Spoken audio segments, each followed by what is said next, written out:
Hello BookTube, it's good to see you. My name is Juan. I am just one reader and I haven't done a video in God knows how long, so I just hope the algorithm hasn't completely lost me.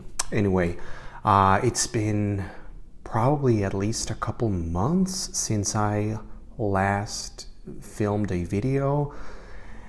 Anyway, it's been a rough patch, but here I am and finally getting back to the act of reading. Well, I've never really stopped reading. It's something that I try to do every day, but just, the actual getting into the groove, that kind of frenzy of reading and reading and reading nonstop, just relentlessly, with that kind of fervor, that passion, and then wanting to make videos and watch other people's videos. That's something that I've definitely lost for reasons that will be obvious in a second. But now I feel like maybe this time I'll be lucky.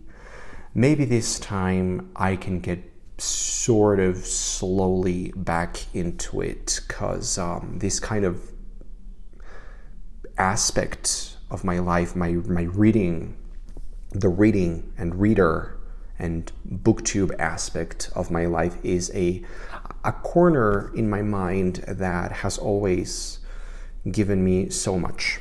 So anyway, I'm here to talk about some books that I've read or tried to read recently. I won't go into a lot of detail about some of them, but anyway, the first one, which was really not successful at all, was this one, El Ultimo Caton, translated to English as The Last Caton.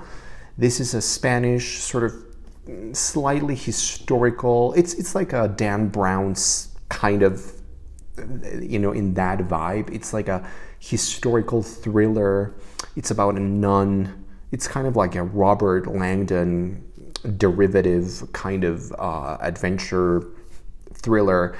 You have very Dan Brown-esque tropes. However, here I sort of got bored and it just completely fell to the wayside.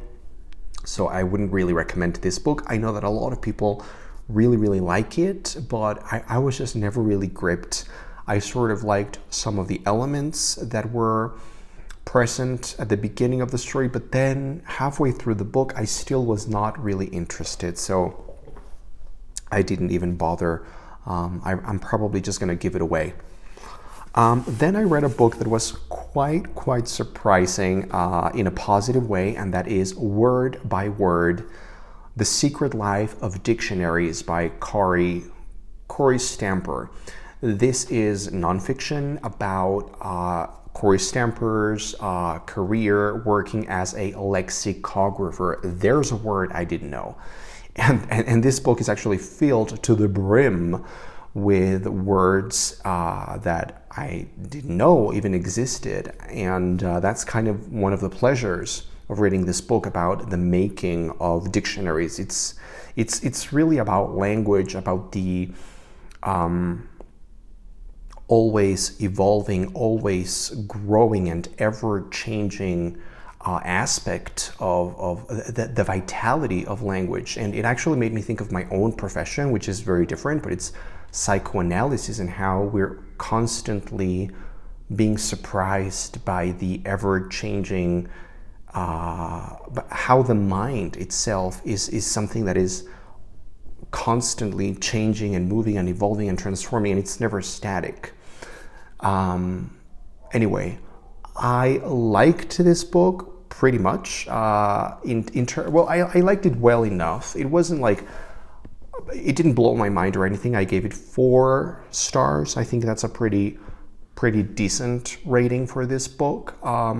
It's interesting until it kind of gets repetitive, and then it just kind of lost steam.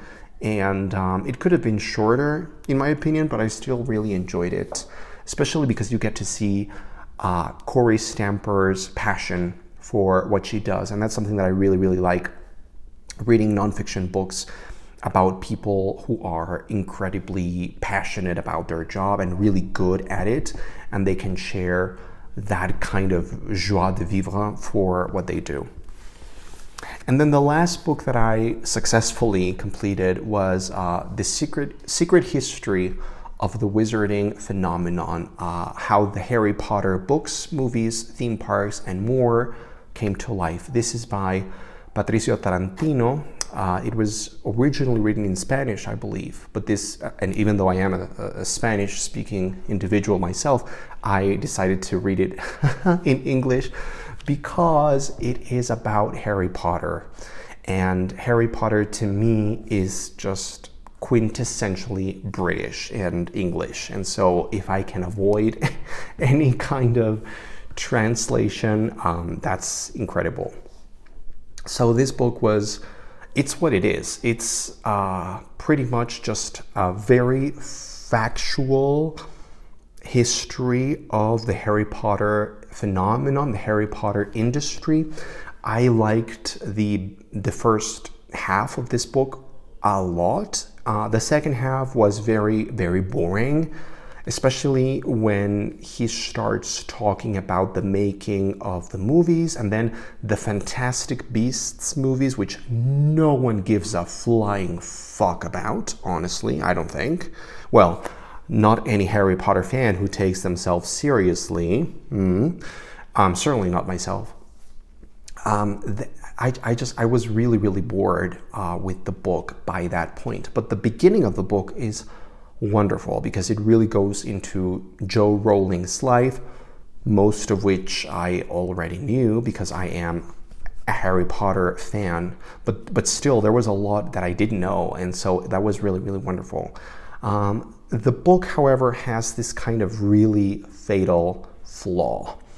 It lacks any kind of heart. It lacks heart. It lacks passion. It lacks vitality. There's never a sense of storytelling. There's never a sense of personality. It's incredibly factual, declarative facts. It's pretty much like a history book, like a textbook about Harry Potter, which makes it fun, except it doesn't make it fun because the way that it's told, it's just incredibly declarative, just providing you with information and facts.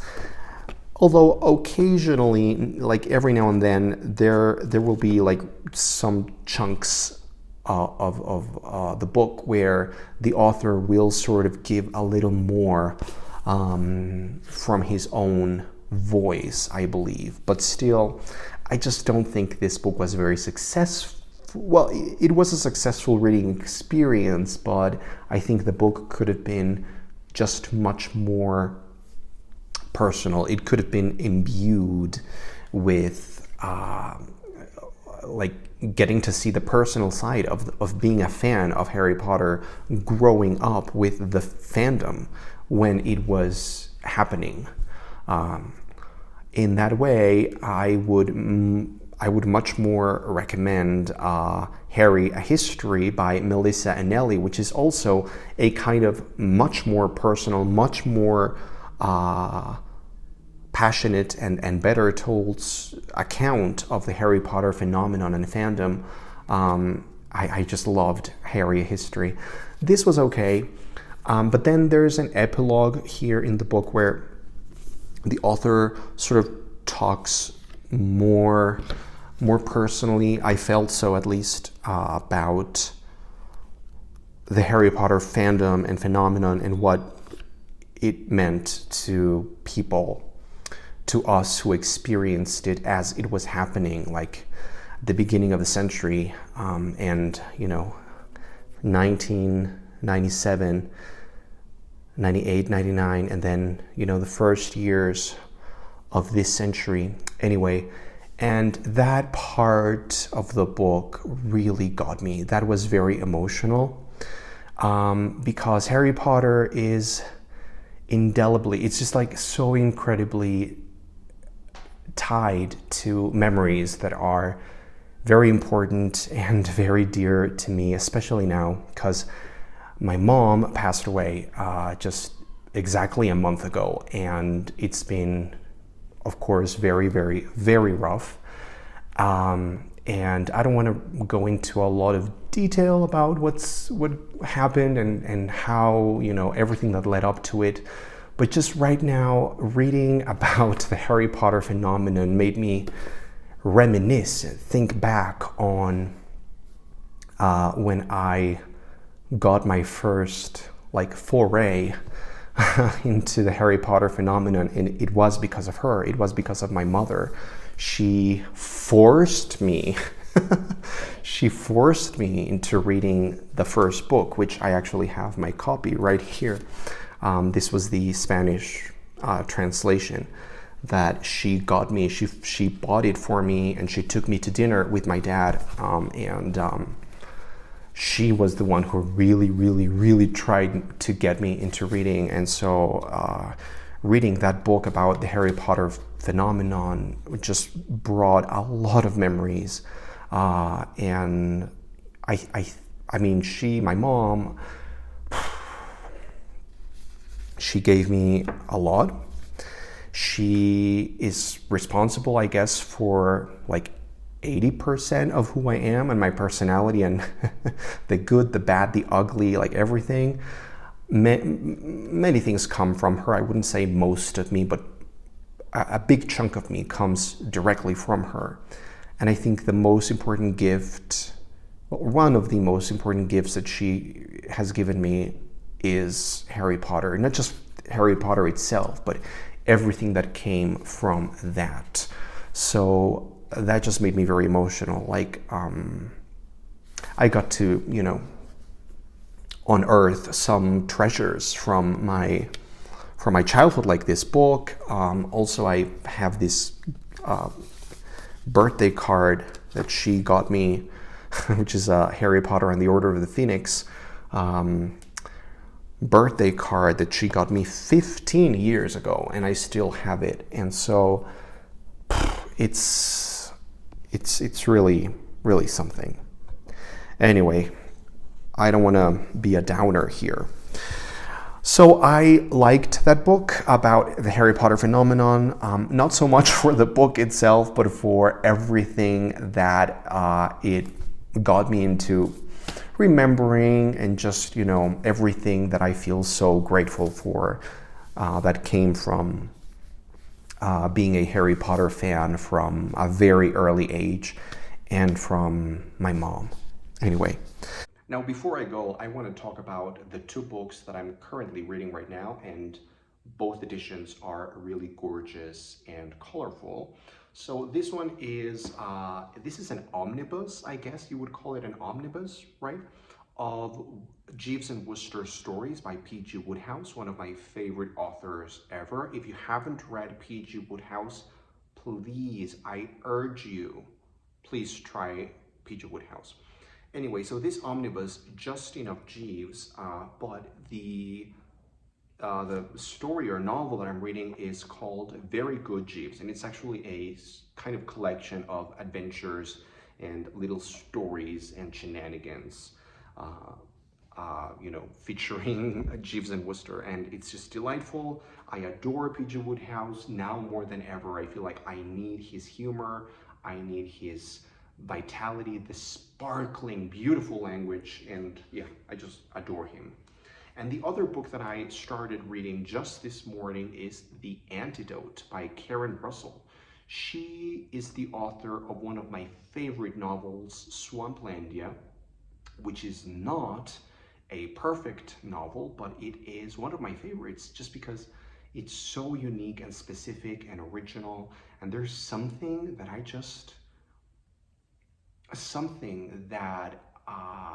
I'm still haunted by that book. It's one of the few novels that, even though I read it 10 years ago, 9 years ago or something, it's still sort of very present, vivid in my mind, in my memory. Just, I can still see certain images, feel certain feelings, the ambience, the setting, the evocative language. Anyway, so The Antidote is her new novel, and it has this really striking, like slightly Wizard of Oz adjacent cover.